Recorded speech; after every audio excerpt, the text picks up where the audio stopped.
রিঙ্কুর গায়ে পশুর মতো শক্তি। কিংবদন্তি ক্রিকেটার দেখেই বুঝেছিলেন এই ছেলে ৬ মারবে। কেকেআরের যোদ্ধা রিঙ্কু সিংকে ভালোবাসার মানুষ দিন দিন বাড়ছে। এবারের আইপিএলে আলিগড়ের ছেলে রিঙ্কুকে অবশ্য সেই অর্থে উজ্জ্বল দেখাচ্ছে না। একে তো তিনি সুযোগ পাচ্ছেন না, আর তারপর যেদিন সুযোগ পাচ্ছেন খুব একটা কাজে লাগাতে পারছেন না।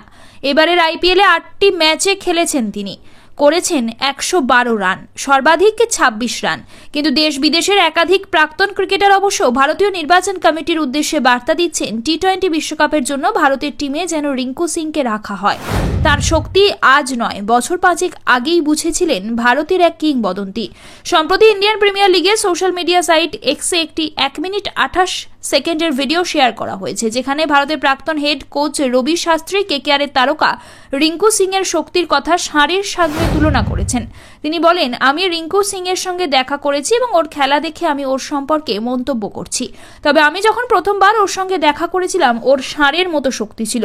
নিজের মধ্যে চাপ রাখতে জানে না, ও চমৎকার মেজাজে খেলে, ও বেশ বলশালী। অনেক তরুণ ওকে অনুসরণ করতে চায়। অনেকেই ওকে দেখে ভাবে রিঙ্কু যদি এমন খেলতে পারে তাহলে ওরাও পারবে। কেকেআর টিমে ২০১৮ সাল থেকে রয়েছেন রিঙ্কু। শুরুর দিকে নিয়মিত সুযোগ পেতেন না তিনি। ২০২২ সাল থেকে তিনি নাইট জার্সিতে নজর কাড়েন। গত বছরের আইপিএলে গুজরাট টাইটান্সের বিরুদ্ধে এক ম্যাচে যশ দয়ালের এক ওভারে টানা ৫টি ৬ মেরে সকলের নজর কেড়ে নিয়েছিলেন রিঙ্কু।